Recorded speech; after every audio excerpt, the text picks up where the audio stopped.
Welcome to the Mrs. R Relevant Daily Draft Podcast. Joined every Sunday with Brian, special guest Booth. Booth, you participated in Epic Mock 25, which was a lot of fun last draft cycle. It is great to have you on a podcast. Welcome. Yeah, happy to be here. I like the NFL draft a lot, so good to get on here sometime. So,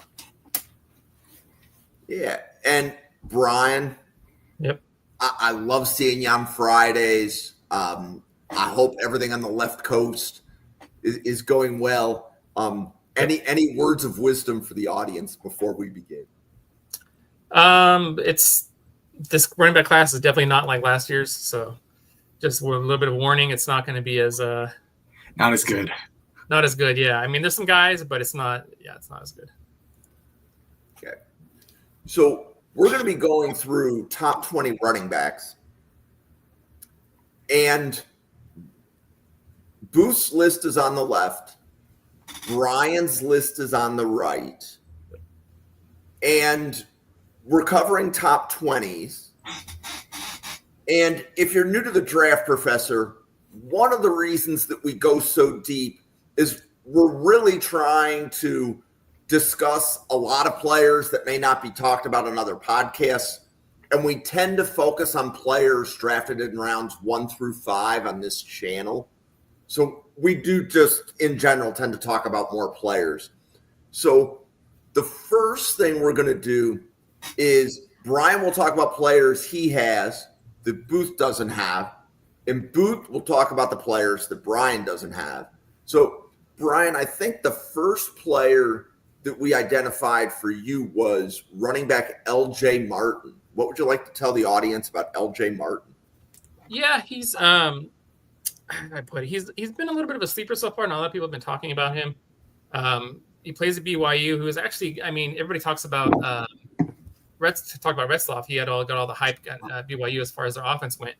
But L.J. Martin, especially towards the end of the season, was really kind of the engine that drove that offense. A lot of it. He's a big dude. I don't have official numbers on him, but he's listed at 6'2", 225. He looks about there. So he's a big dude. He's just a power runner. He's got some decent speed, not great or anything like that, but he's got some good speed. He's got really good hands, so he can catch the dump offs, the balls. He's not a guy you're going to put out in the slot or anything like that, but you can do him swing route. You can do swings on him. You can do him just just basic routes and stuff like that. As a blocker, though, he could get better. He's definitely, of course, got the size and strength to do it, but it's just his eyes need a little bit better, and his technique is a little bit better. But he's just he can just be a good solid power back in the league. Probably number 2 guy, like in a Thunder Lightning type backfield type of thing. He's only a junior though, so he could end up staying a senior year. But if he does come out, I think he could be probably a mid-round pick. Okay, and Booth, I think the first player that I see on your list that Brian doesn't have. Brian, you didn't have Bryson Washington on your list, did you? No. Okay, so Booth, you want to talk about Bryson Washington? Yeah. When I reviewed Baylor, I was watching Sawyer Robertson at first because he was like the guy, the big name. But every time he handed off the ball, there's just this guy who's just going like a human bowling ball 10 yards down the field every single time he touched it. And I had a friend who was a Baylor fan during the season, and he kept telling me Bryson Washington's just insane. So then I went back and watched him. He definitely looks the type of like your typical power workhorse type of guy. And he may, like early into his career, he may need to just be that kind of like that backup because there's near the end of the season, he kind of tapered off, unfortunately, because the teams got better and his production kind of got worse. But he showed a lot on tape. I actually compared him to Aaron Jones, but he can score on the goal line, which if you've watched Aaron Jones, he's possibly the worst goal line back of all time. But yeah, he's got just the NFL level traits you love to see. He's got good vision, which I find really important in running backs. And he isn't like the best guy in the passing game, but it's developable. And I think he holds his own in pass protection, which is also really important to me because I think to be a 3-down back in the league, you're going to need to be able to hold your own in pass protection so you can be put on the field. So I think that's why he's going to be at least a pretty good running back in the NFL if he keeps it up this year. Okay, and Brian, the next running back on your list was Tyrion Stewart from Virginia Tech. We covered him on the Virginia Tech team podcast we did, but in case people haven't seen that, give us your opinion on Tyrion Stewart and why he is in your top 20. Yeah, he's just one of those guys that he's one of those guys, I'm going to say it, you love to watch. He's a fun watch. He's not a guy who projects really high, super high in the NFL, but he's just a fun watch. He's a fun player to watch. He is the proverbial bowling ball with knives that they talk about sometimes some running backs. He's low to the ground, 5'8", he's like 220. He's not fast at all. He's like a 4'6", maybe 4'6", guy. But he just powers through. He runs through guys. He squeezes in through little small gaps. He gets under blockers, and then he's able to kind of hide, because he's so short. So a lot of times, sometimes defenders don't see him, and he just pops out of the gaps. He's a decent blocker. He actually, I did forget to mention, actually, he transferred over from Bowling Green. So in case people who don't know who he is, where he came from, he was at Bowling Green last year, and he kind of actually was a big part of the offense last year too. But yeah, so like I said, he's not really much of a receiver. His hands are okay. His blocking could be better, but he didn't have huge production numbers last year, so he kind of shared the backfield. But I think in Virginia Tech this year, he'll be the main guy, so he'll be able to probably get 1,000 yards, something like that. But he's just one of those fun guys to watch. He gives his all. He plays hard. He'll run over people. He'll run into people and knock people over. He's just one of those fun guys to watch. Okay. Boo, the one player that you had in your top 20 that wasn't on Brian's list was Jaheim White from West Virginia. So what did you like about him? He's so fun to watch. Unfortunately, he is like small, which based on the rest of my list, I did not give credit to many small running backs because, it's just a harder position to play when you're short and like you're smaller. But he plays with so much lower body strength that he kind of negates how tiny he is. And, he was pretty much the rock of the West Virginia offense last year. And I wrote down he has great contact balance, which means if he gets knocked like once or twice, because, he is this small guy, he's just not going to fall down super easily. He has good vision, and he doesn't lose the ball, which is also very important. He just doesn't fumble. He'll keep onto that ball no matter what the hit is. He's another guy. I don't think he's going to be a main running back because I'm just not sure he'll survive. But as the workhorse guy, but I think he definitely, if he was more aggressive down in running lanes, he could be even better.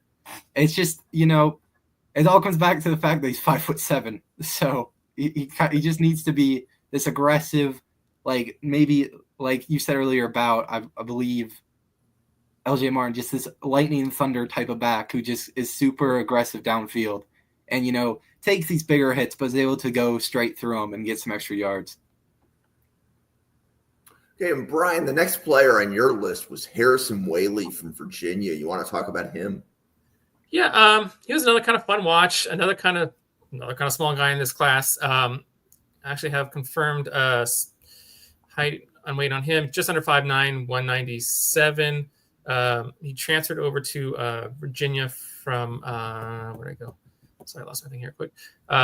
Whoops, wrong thing. He transferred from Wyoming. That's right. And then he was at NIU before that too. But yeah, actually, I know he's 212. I'm sorry, I have updated weight on him, 212. But anyway, yeah. So he's an interesting guy, interesting story. He was actually originally from Africa, and he came over here, of course, in high school, went to college, and all that stuff. It took him a while to kind of get going. His first 3 years, he didn't do a super lot, and then he just kind of blew up after that. But and he was kind of missed most of this past season, so that's kind of why he was able to go back for a 6th year. But anyway, yeah, he's kind of a small, kind of scat back, kind of third down type back. Good vision, can catch the ball, can run some routes. I don't know about splitting him out as like a receiver type of thing, but he can still run some routes and stuff like that. Blocking is not great. Needs to get better at that, of course. His speed's decent. I think probably average 4 or 5-ish. But he's just kind of a solid all-around guy. As far as like a guy who can complete your third down guy, not got a guy that's going to carry the ball be the main guy. But again, in a Thunder Lightning backfield, he can be the Lightning. And Booth, the next player that you have, and he is your 8th overall running back, is Dante Dowdle from Kentucky. What do you like about Dowdle that you have him in your top 10? He's really big, which is one thing that's going to help him out a lot. He doesn't have the smaller frame that sometimes dooms other running backs. He also has awesome vision. He's not like I want to say above average athlete, like NFL level. He's not some elite athlete, like he's going to be blazing down the field, but he'll hold his own. And he's also just like awesome pass blocking. Last year in Nebraska, they have Dylan Raiola, so they love to like pass a lot just to get their golden goose out there. So he naturally has to be on the field. He has to be able to pass block just to make sure his quarterback doesn't just die in the pocket. And he did it so well last year that, they obviously was kind of disappointing, but a lot of those losses, they were playing really close with the other team. He has his tendency, which I made sure it just wasn't just me. He tends to like purposely try to get into contact rather than trying to avoid contact, which it's not something you want to carry over because you just aren't going to break the amount of tackles at college level that you will at the NFL. Like, you're not going to break as many. So you're going to need to more avoid that.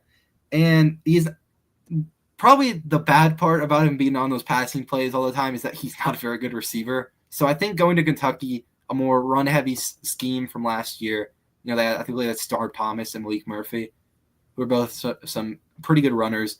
A more run-heavy scheme and a more NFL like development type of scheme, he'll do pretty well. And he's just gonna have all the opportunity this year. So hopefully he just runs with it. He's playing with Darian Mensah, who's another talented runner from what I remember. So he should be able to have a good year. Okay, and Brian, your next running back that was not on Booth's list is Eli Sanders from USC. What do you like about Eli Sanders? Yeah, so Sanders is another transfer. He transferred over from New Mexico. He's a little smaller at 5'10", 192 at least listed. I don't have the official numbers for him. But, he kind of had a little bit of a breakup season this past year. He was kind of a backup before that. But he had flashes. He wasn't consistent throughout the whole year, but he had flashes. He had over 1,000 yards and 9 touchdowns, so he put up some good numbers. As a receiver, though, he needs a lot of work as that. And with being a little undersized, that's something definitely that's going to be important for him that he's going to need to develop as a receiver. And then, but he's actually a decent blocker for his size, being sub 200. So that's obviously a positive. So you can use him on all 3 downs at least, or at least early downs. Just needs to add a little bit of weight and needs to improve his receiver. Improve his route running. Speed's okay, agility's okay, vision's kind of okay. Probably at best is probably number 2 back in the league, but just a solid player, fun player to watch. Okay. And Booth, the next player that you had on your list is CJ Baxter. And I think we're probably going to hear once he's healthy and the season plays, I think we'll talk about Baxter more. But what did you like about Baxter that you had him as your 12th running back? He's a very power-based running back with a really good frame. Obviously, he did miss the entire season with injury, which is not awesome. That's why I did not rank him top 10. If he hadn't had the injury, I think he would have jumped into the top 10.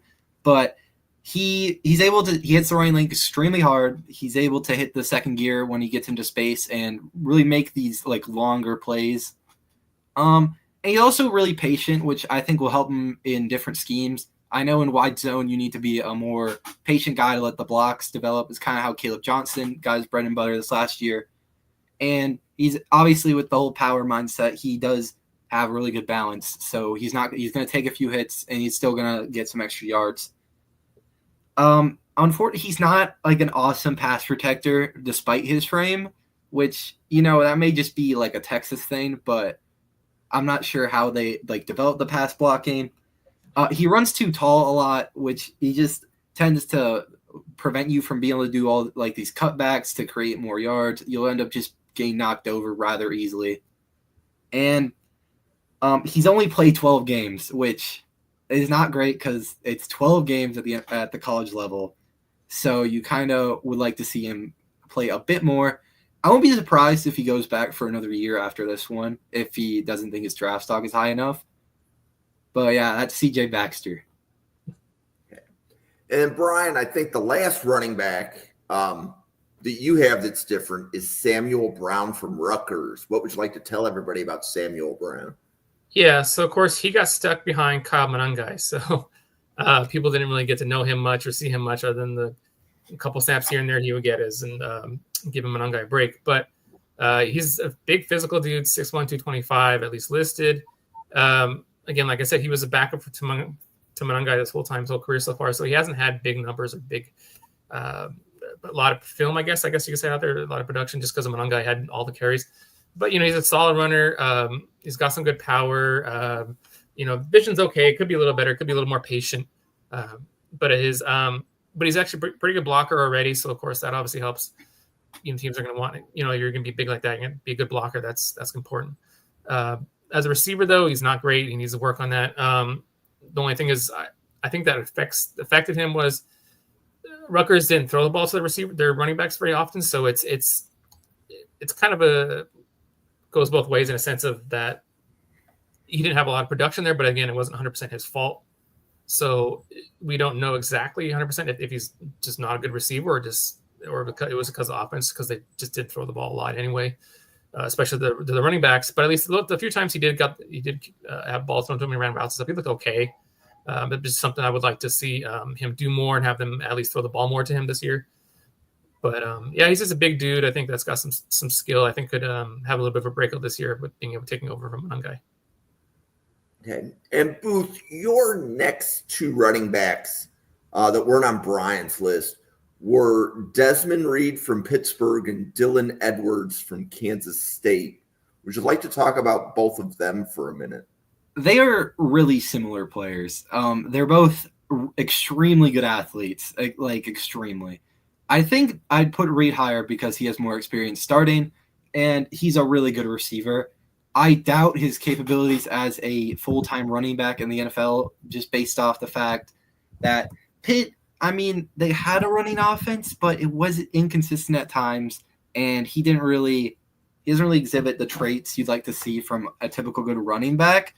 But I think he could find a role in the league as just a guy who can go in on these passing downs and do extremely well because he's just an awesome receiver.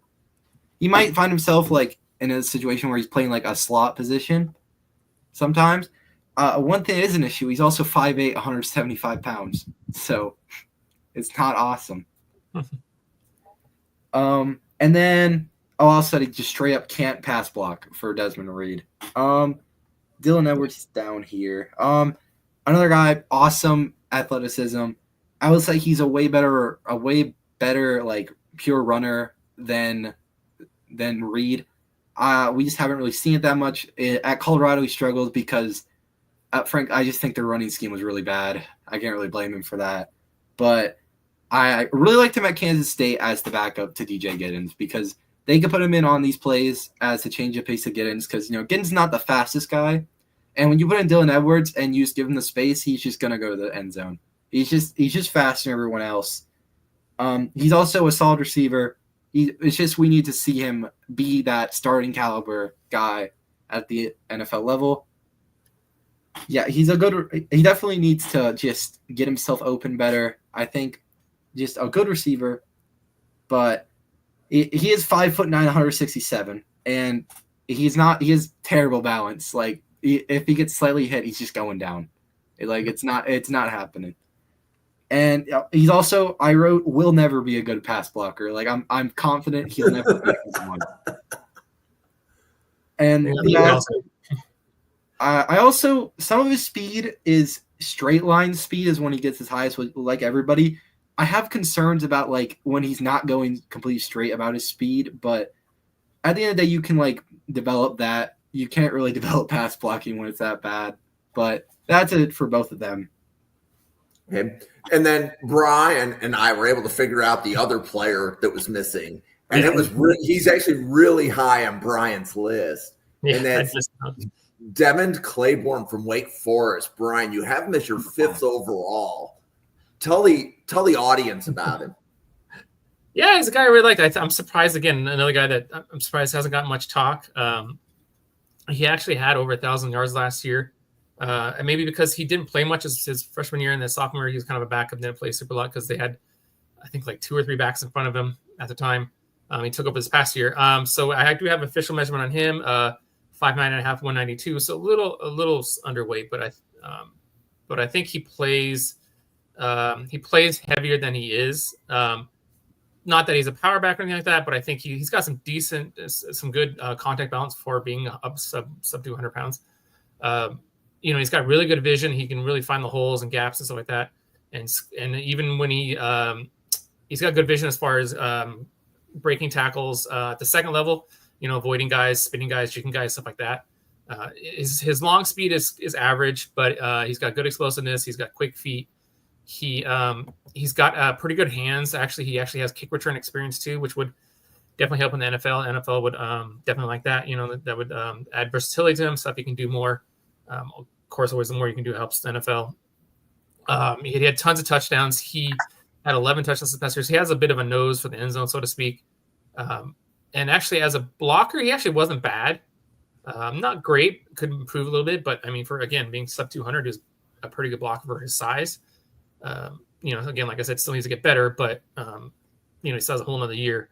So it's just a guy that's just, again, a really good, fun watch, a guy who can come to the league. I think could potentially be a starter if he adds a little bit of weight, improves as a blocker, and that type of stuff. So I think, and learns to run a few routes too, because they didn't really put him as a lot of running a lot of routes, like splitting out and stuff like that. But yeah, he's a guy I think I could really creep up boards, I think. So the task or the request when I was putting the podcast together to Brian and Booth was, let's do the top 20 running backs. And we did top 20 wide receivers last week. Yep. We're doing top 20 running backs. I think next week is top 20 offensive linemen. The first thing we do is we go over the players that one person is different than the other. So in the top 20, Booth and Brian each had 6 players that the other didn't have on their board. So the next thing we have to do is we have to account for a couple of the people in the peanut gallery or the chat. So Andy, draft professor, we will see Andy doing the Colorado team breakdown on Wednesday night. So Andy, it'd be good to see you there. So Brian, Bryson Washington wasn't on your list. Is there a short reason that you could give as to why he's not in your top 20? Yeah, he was a redshirt sophomore, and so I just think he kind of ends up going back. That's kind of mainly why. Yeah, and he had 1,000 yards past year, so he had a good year. But then, of course, as Boo said, there's some stuff he needs to work on, stuff he needs to improve. But I think mostly just because he's a redshirt sophomore, I'm predicting he goes back. Okay, so and now I'm trying to. I was making sure that this was a real player. Yeah. Okay. Wow, but he's a freshman. Okay. So you have redshirt sophomore and Fluff Bothwell. Okay. I've never heard of him. Bothwell's going to be a sophomore. Yep. What college is he? Yeah, he's a really bad guy, but he's going to be a sophomore. So he's not even eligible. Okay. So Newt, draft professor. Again, Newt's great in the peanut gallery during the summer, right? He comes on a lot of the podcasts. Newt, it's great to see you here. Jonah Coleman, Brian, he's not in your top 10. Sell Newt on why Jonah Coleman is not a top 10 running back. Just a lack of overall athleticism. He's not really fast. He's not super quick. He's short. Yeah, I mean, it's not that bad. He's 5'8.5". It's okay. It's a little short, but yeah, I mean, it's just not great athleticism. His upper body's a little stiff. Long speeds is kind of not, he's projected running like 4.56, 4.58, that range. So I think he's just not a high level back, I guess you would call it, like a starting back in the NFL. Okay. And for the audience, you will be able to see Newt Weston give his takes on Wednesday nights starting in October. Okay. And then Ryan Sparks with another, and you will be able to see Ryan come on this podcast to break down the Baylor and TCU draft classes on Thursday night this week. But More Bryson Washington. Brian, what do you have on Freddie Brock? I just had to Google him real quick because I was like, Freddie Brock, the name sounds familiar, but I couldn't remember where I knew him from. I don't think he's actually even in my database. Oh yeah, there he is. Say, Brian, if you're pulling out guys that aren't in Brian's database, it's Georgia State is what I have. Yeah. That's why I did quick Google. I was like, where? Because the name sounded familiar, but I was trying to remember where I knew from. Yeah, he transferred over from Maine. He's okay. He's a 6-year guy. Is he at Oklahoma State now? No, he's at Georgia State still. He transferred over from Maine, but Got it. he's 190. He's sub 200. He's okay. I mean, nothing really. I don't know. Just nothing really special stood out about him to me. They have a lot of running backs there too at Georgia State, so I don't even think he's going to be the main guy. They'll run a rotation. I see at least one article, and he is listed on the Oklahoma State website on their roster right now. Really? So I had him at. Yep. So maybe transferred late. I don't know. Hey, we'll figure out where he goes on opening day. Yep. But no, I mean, part of why we're here is to get names. So, Ryan Sparks, we will take a look. That doesn't mean he's going to make anybody's list, but we needed 5 more running backs to make a full 48 for scouting reports. So if these are names to track, they're as good as any right now. So that being said, and also Steve, good to see you here. I know Steve and I were texting after Friday night's podcast. So, Steve, go ahead and pick a CD on the wall, and we can talk about the CD at the end of the podcast. But that being said, if we look at the top of the running back board, so Jeremiah Love is both of your top player. I'm looking to see Mekhi Hughes, both made your top 3s. Darius Taylor, both made your top 6s.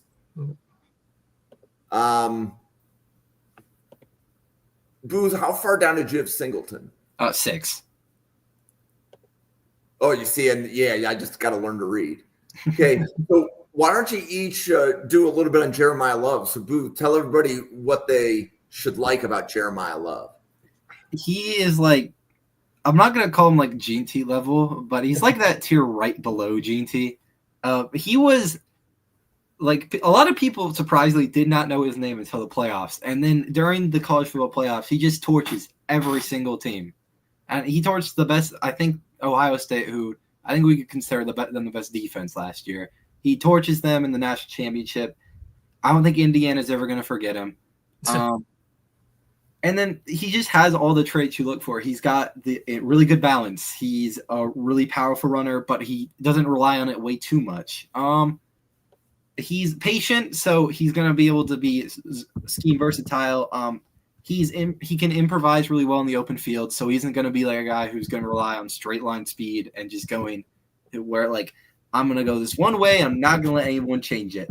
And he's an awesome in the passing game. He's not going to be a guy who to take off the field for, like, if you want to do a passing down. He's going to be able to stay on the field. He's going to create.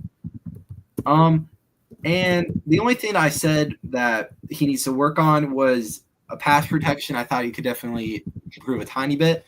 And he needs to be a bit more secure with the ball. And Brian, what do you have on Love? Yeah, I mean, I can agree mostly with what Booth was saying. He actually he has a track background in high school. He was a pretty good track guy, and it shows in the field. He's really fast. He's projected to run a sub 4.4, and I believe it. He's really fast, yeah. And but the interesting thing about him that I like is he's listed at 210. I don't have official numbers on him, but listed at 210. But he runs with really good contact balance and power for being just 210. But he runs like a guy that's like 230 or something like that sometimes. So, I mean, and like I said, he's fast, he's got good agility. He's quick. He's got really good vision.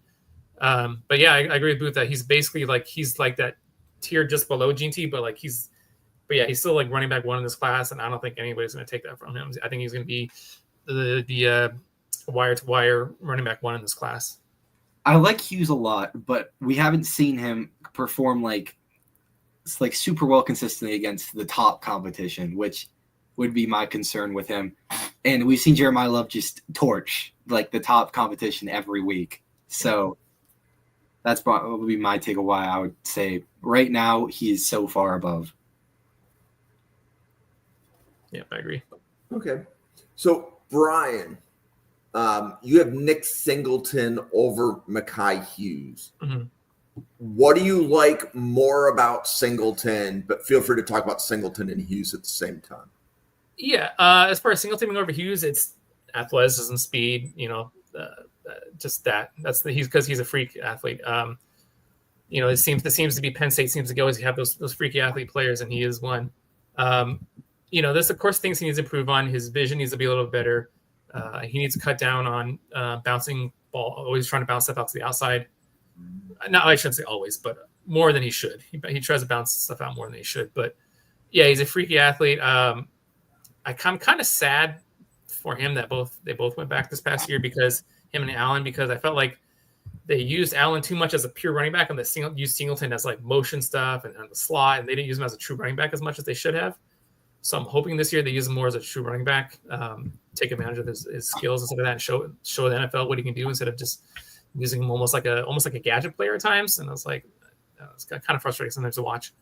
But yeah, again, like I said, just a freak athlete dude. He's fast. He's got really good hands, of course, because they use him as in those gadget situations and they split him out and stuff. He's a good route runner, good hands, explosive. He goes from 0 to 60 like that. He takes off and he just blows past guys. He's a what's the term? He's a angler racer, as they call him. It's just, yeah, he's just a freak athlete, but like there's just stuff he needs to work on that. I think has him as my number 2 instead of over Love. And Booth, what do you have on Mekhi Hughes, and how come you have him higher than Justice Haynes? Well, Haynes is more just he hasn't really had like tons of opportunity in college so far, where Hughes has a lot of that experience. But I think Hughes, he's going into a really, really good scheme at Oregon. He's going to get a lot of carries, and he's not going to be like overworked because they have that. I believe Jordan Wington's still there. Yep. Yeah, he's still there. Yeah. So he won't be forced to be like on the field constantly and in danger of like injury. That's kind of why I had Singleton lower. Is like there is some injury concerns there, which I put him down. I also think he should have just came out last year from the draft, but I guess he really wants to win that natty. And he has he's on like an upward trajectory in pass blocking. He wasn't awesome last year, but he's showing the traits to get better. He hits that second gear in the open field to stretch out plays. He has good vision. He has solid balance. He plays a very bruiser type style. Like if he's going one-on-one with somebody, he's gonna make that hurt when you try to tackle him. I put at the moment he doesn't really like create much in the passing plays, which I think he'll obviously be forced to do more at Oregon. So maybe he will develop that, but for right now he does not. And I also said he needs a more mixed play style if he took advantage of his agility rather than just going for this power type of play style.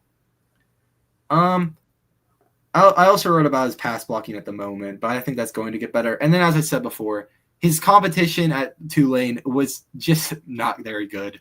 It's like he wasn't facing these defenses who can defend these runners really well. So it remains to be seen, can he do that? And yeah, that's basically it for him. I'm excited to watch him at Oregon because it's a really running back friendly environment. We saw Jordan James just get drafted out of there. So excited to see what he can do. Okay, and I think the last player I want to highlight is Darius Taylor from Minnesota. So Anthony Russo, I see that you're listening. The very first summer scouting podcast we did was Anthony. Darius Taylor was one of the players that he had eyes on really early in the process. So where do you have Darius Taylor, Brian? Like, I see that he's 6, but how high on your board is he? And tell everybody about Darius Taylor from Minnesota. Like, what's my grade on him, or what do you mean? Well, what some of your scouting report is, and is he like, I'm trying to get a feel for how many of these guys are in your top 100. Oh, gotcha. Yeah. Yeah, he's probably in the top 100 area, 120, 125, that range. It's still early, of course, so it's it's hard to say 100%. But yeah, Darius, I've loved that guy since his freshman year. He came in his freshman year and he had two, I think, back-to-back games of almost 200 yards or over 200 yards, I think it was. And looked like he was going to have a breakout year, but then he got injured. But like, go back and watch those games, even in his freshman year, he was just rolling over people. He was just popping through holes. He was just exploding out of nowhere. I was like, dang, this guy's really good. And of course, he got injured and missed the rest of his freshman year. But again, he came in this past year. Was basically the starter. I mean, he shared up the backfield a little bit, but he's mostly a starter. Had almost 1,000 yards. Just a good player, I think. Solid dude. He's a good receiver. Blocking needs work. That's probably his biggest weakness is blocking. But overall, he's got really good vision. Not super fast, but he's pretty explosive. He's got I would say subtle moves. He'll have subtly do like a shoulder shift and stuff like that to try and avoid contact and stuff like that. But he'll still run over some guys here and there. But long speed's not great. It's average-ish, I would say. But I think he's a guy if he stays healthy and he can show what he can do fully healthy and being the guy, he could have 1,000 yards and go on possibly day 2. Hey, and Booth, you have Darius Taylor as your 4th overall running back. So what did you like about Taylor that you had him so high? Well, one, I love the Minnesota teams, so I'm slightly biased, but I agree with Brian on a lot of things. He does lack like home run speed, as I call it, but he's like a very money short yardage back. Even you can put him on the field in those short, like 3rd and 2s, 3rd and 3s, and he'll get you the yards. And he's like a decisive guy. He isn't going to be back there wondering, oh, do I go this way? Do I go this way? He's going to pick the hole. He's going to stick to it. And he's going to hit it hard. And good balance.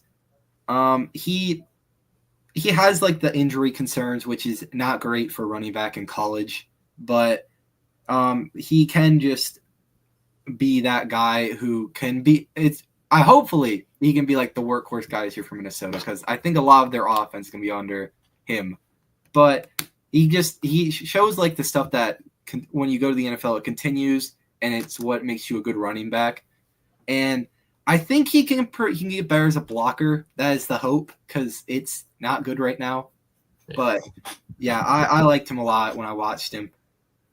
I said he needs to add some upper body strength, because his lower body's great. He just kind of doesn't have the upper body strength you look for. Okay. So we've gone through most of the players in the top 5. As I'm looking through, I'm making sure that we've talked about everybody that's in both of your top 5s. So why don't we pause, give ourselves a quick commercial, and then we'll come back and we'll kind of wrap some of the running back stuff up. So, Brian, would you like to introduce yourself and tell everybody how they can find all of your content? Yeah, of course. You can find me. You can find me here, of course, every Sunday. Sundays about 5 p.m. West Coast time, 8 p.m. East Coast time. And of course, always find me on X and right there, BMafi NFL. You can find my writings at Gridiron Heroics. I haven't written anything for a little bit because it's summer break and stuff like that. But I'll be putting out my positional rankings soon, my top 10, for each position. And then mostly on Twitter, you'll see it. I'll put out some clips and stuff like that. I'll be posting those, and that's about it. Booth. Hi. You can find me on Twitter or X, whatever you call it. It's Caboose with 3 H's because somebody yanked my name. But yeah, I just ramble on about like anything on there. So I scout a bit. I watch a lot of the Minnesota Lynx, so I tweet about them a lot. But yeah, I'll be probably really active during like this college football season, hyping up some prospects. It's probably going to be the most I scout like since I started watching football. So I'm excited for it. Cool. So you can follow the channel at NFL Draft Fanatic. No, I am Fanatic. It is the same on X as it is on YouTube. So I am the either the voice or the brains, depending on how you want to say that, behind the X account. The best thank you can give for being here is to hit subscribe on YouTube. And then all Draft Professor podcasts are also published to Spotify a day or two after we do them. So what you're going to get on this channel is daily draft content. We cover the draft a lot of different directions. And right now, one of the things that we're doing is we're breaking down college teams. So this is a great week. Monday night, we're breaking down Ohio State. Tuesday night, we're breaking down Auburn. Wednesday night, we are breaking down Colorado, and Andy in the chat will be one of the analysts breaking down the Colorado draft class. We will be doing TCU and Baylor combined on Thursday. Ryan Sparks, who is in the chat, let me find one of Ryan's tweets. Yeah, right here. So Ryan will be one of the 4 podcasters breaking down Baylor and TCU. So got a couple quarterbacks there, got a couple wide receivers. There's some offensive linemen and a running back to talk about. So that's, I think, going to be a pretty full docket. So that's Thursday. Friday, Anthony Russo, Durst, and Hank will be covering sleepers. I don't even know what sleepers they're covering. Maybe they'll tell me before the podcast, or maybe I'll find out live on air. Either way, that should be a pretty good time. I'm gonna hype up Saturday morning. Oh, what was that? They're gonna hype up Fluff Bothwell. There we go. There we go. There's no point. He's a true sophomore, but 2027 draft scouting early. there you go. Saturday morning, we have our first Saturday morning podcast with Anthony and Jacob Roach, and I believe they are doing a safety big board. So what we're doing for running backs here, they will be doing for safeties. Then on Sunday next week, Brian will be here with special guest Alex King and Jake. Ooh, and I'm going to say it. Is it Rabini? I don't know how to pronounce your last name, Jake. Correct me next week when you're on. And they will be doing top 10 offensive tackles, top 10 interior offensive line. And then 2 weeks from today, we're going to have Dalton Miller and Ian Cummings on this show. And they'll be doing their top 20 corners. So we have a lot coming at you. But back to this show, back to the running backs. Brian, is there any running back either that is on your list and you haven't talked about, or a running back not on your list that you feel deserves a little bit of attention? Let's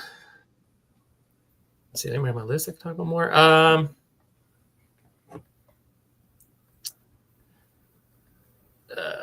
We could. I mean, Levon Moss. I mean, for good and bad reasons. I mean, if that guy can stay healthy and stay out of trouble, yeah.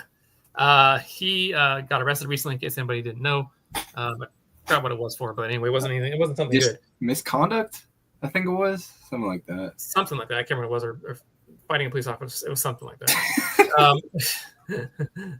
Something not good, of course, right? But yeah, if he could stay out of trouble and just get healthy and stay healthy, because he hasn't been able to stay really healthy in his career, he could be a really good running back because he has the talent and the vision and the skills to be really good. It's just he just needs to stay healthy and as they say, keep his nose clean. Because he's got the size, he's got the power, he's got the speed, he's explosive. You know, like I said, he's got everything you want. I mean, if he can stay healthy and stay out of trouble and stuff, he could end up being like the second or third back taken in this class. He just needs to get on top of it. He was really good when they had Marcel Reed on the field, because Reed he's better at like challenging you as a runner than Wigman, and he looked way better when they put Marcel Reed in the field because they worked so well together. And then unfortunately he did get injured. Yeah. Booth, any running back that you want to mention, whether he's on your list or not, that we haven't covered?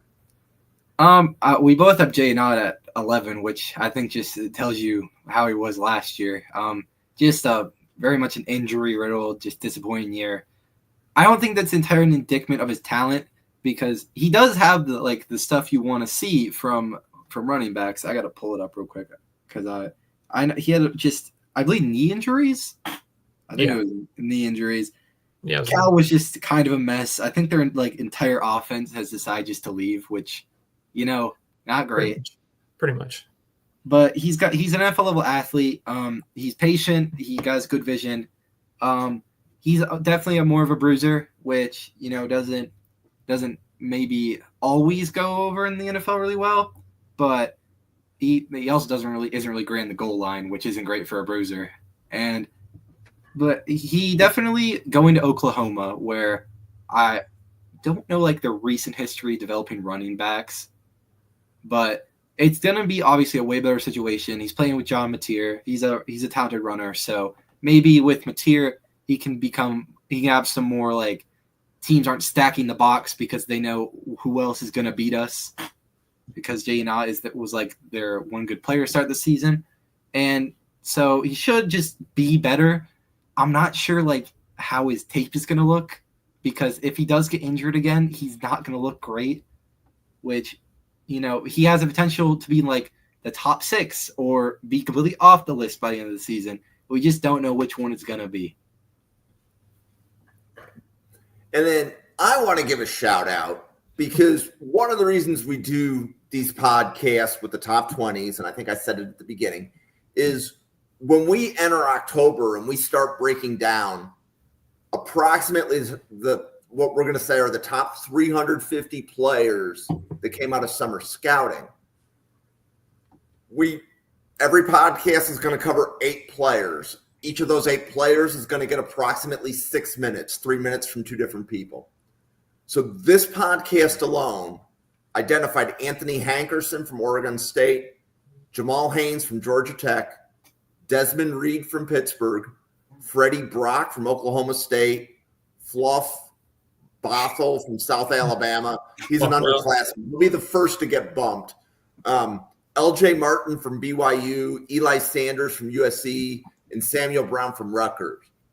No other draft professor had mentioned any of those players on a podcast up until this point. So the reason that we are constantly digging and bringing on guests so that they can share their boards is it's always good to have other perspectives, especially this early in the process. So, Booth, glad that you can make it on. I know that we had tried finding a couple of other podcasts for you to come on, and things always fell through. So I'm glad that we could make it work here with Brian here on a Sunday. And then, Steve, did you send me a text on the CD? I see a text from Steve. Give me a minute. Let's see if he told me what CD he wants.